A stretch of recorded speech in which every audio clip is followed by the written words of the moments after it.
आज कोरोना एक वैश्विक आपदा, एक वैश्विक महामारी के रूप में हम सभी के सामने है।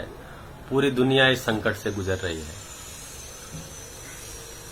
इस पे विचार करने पर ध्यान आता है कि इसके लिए जिम्मेदार कौन है, क्या प्रकृति इसके लिए दोषी है, क्या आदमी दोषी है।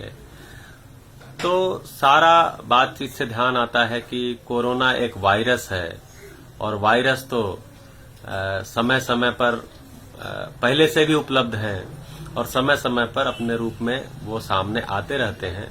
तो एक्चुअली जो पेड़ पौधे हैं, जो वनस्पति जगत है और जीव जगत है, तो वनस्पति जगत और जीव जगत के बीच के कड़ी के रूप में हम वायरस को देखते हैं और ये रहते ही हैं।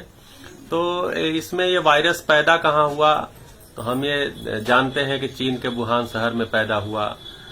अगर हम एक विकास का जो हम लोगों ने एक मॉडल पूरी दुनिया में खड़ा किया है कि हम कहीं भी दुनिया के किसी भी कोने में कभी भी पहुंच सकते हैं, तो कोरोना जहां पैदा हुआ उसके आसपास ही उसका चक्र समाप्त हो गया होता यदि मानव का जो ये बाधा रहित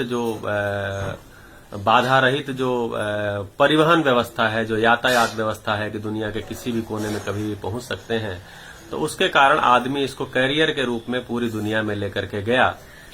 तो एक तो इसका कारण ये समझ में आता है कि किसी भी कारण से वो पैदा हुआ, वो उसके आसपास ही उसका चक्र पूरा हो सकता था, परंतु जो परिवहन के माध्यम से पहुंचा पूरी दुनिया में, तो उसको भी हमने जिस तरह से भी सभी सरकारों ने बहुत ही प्रयास करके उसको रोकने का प्रयास किया, परंतु अभी तक तो प्रयास असफल सा प्रतीत होता है। और सभी सरकारें अपने जो बीमार मनुष्य हैं उनको कैसे बीमारी से ठीक किया जाए और उनको कैसे बीमारी से बचाया जाए, इसके लिए एक अथक परिश्रम कर रहे हैं। तो अभी देखेंगे कि पूरी जो धरती है वो पदार्थ जगत, वनस्पति जगत, जीव जगत और मनुष्य जगत के रूप में व्याप्त है, फैली हुई है। तो इसमें इस वायरस से न तो वनस्पति जगत परेशान है, न जीव जगत परेशान है, न पदार्थ जगत परेशान है, केवल मानव ही परेशान है। क्योंकि ये वायरस मानव शरीर में अपने आवास को, अपने आहार को ढूंढने के क्रम में आ रही है, लेकिन वहां पर आवास और आहार ढूंढने के क्रम में वो मानव को बीमार कर रही है। उस बीमारी से हम परेशान हैं। तो इसमें जो कुछ जो खराब बातें हैं वो यही हैं कि इससे एक मनुष्य जाति में काफी भय है, घबराहट है, लोग बीमार हो रहे हैं, लोगों की मृत्यु हो रही है, सूचनाएं आ रही हैं, लोग परेशान हैं।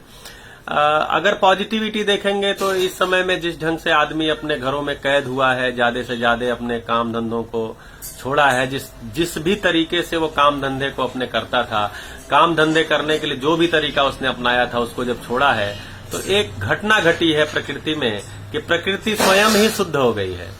जिस प्रकृति को शुद्ध करने के लिए हमने बहुत प्रयास किए, बहुत पैसे बहाए, वो प्रकृति स्वयं ही शुद्ध हुई है मानव के कुछ चीजों के, कुछ कामों के छोड़ने से। हवा अच्छी हुई है, धूप अच्छी खिल रही है, नदियों का पानी साफ हुआ है।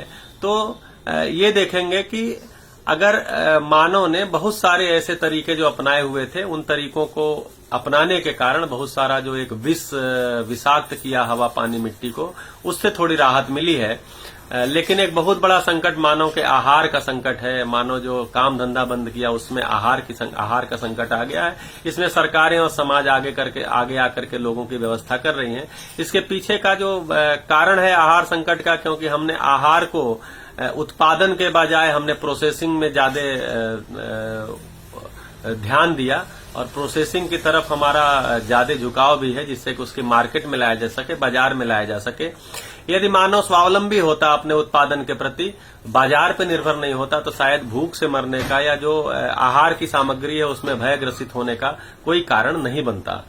अब हम इसके आगे के परिणामों की बात करते हैं कि कोरोना अगर एक समय के बाद अगर जाता भी है, जाएगा ही, हर मुसीबत का अंत होता है, तो कोरोना भी एक समय के बाद जाएगा, जितना भी समय लगे।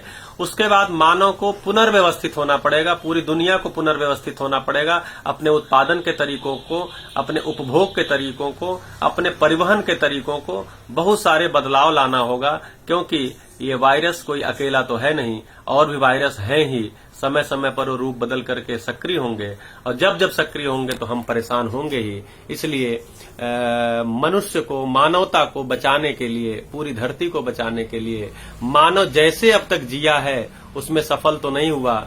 चाहे जितना भी सुविधा संग्रह किया, जिसको हम विकास बोलते हैं, उन सुविधा संग्रह से वो सुखी तो नहीं हो पाया, खुशी होके तो नहीं जी पा रहा है, और नहीं तो इस तरह के संकट में और बड़ा भय और बड़ा संकट के दौर में आकर के फंस गया है। तो मानव को समझना होगा, चार जो प्रकार है, पदार्थ जगत, वनस्पति जगत, जीव जगत और मानव जगत, इनमें तालमेल को समझना होगा। मानव और मानव में संबंधों के तालमेल को समझना होगा। अगर मानव और मानव के संबंधों में तालमेल है तो बहुत ज्यादा सुविधाओं के आपाधापी भागदौड़ की आवश्यकता नहीं होगी। तो एक तो मानव और मानव संबंधों को शिक्षा में लाना होगा, मानव और प्रकृति के संबंधों को और ठीक से पूरकता के अर्थ में समझना होगा। मुझे लगता है इस कोरोना काल के बाद एक मानवता की एक धरती पर जो एक शुरुआत होगी, जो मानवीय आचरण पूर्वक प्रस्तुति का जो एक संभावना बन रही है, उसके प्रति तो मैं आशान्वित हूं। कोरोना एक संकट है, संकट तो जाएगा ही, लेकिन संकट के बाद भी अगर हम अपने को एक व्यवस्थित नहीं कर पाए, पुनर्व्यवस्थित नहीं कर पाए, प्रकृति के साथ तालमेल, मानव के साथ तालमेल पूर्वक नहीं जी पाए, तो फिर हमारे लिए संकट की स्थिति वही रहेगी। हम संकट की स्थिति चाहते नहीं हैं, संकट की स्थिति से निकलना चाहते हैं।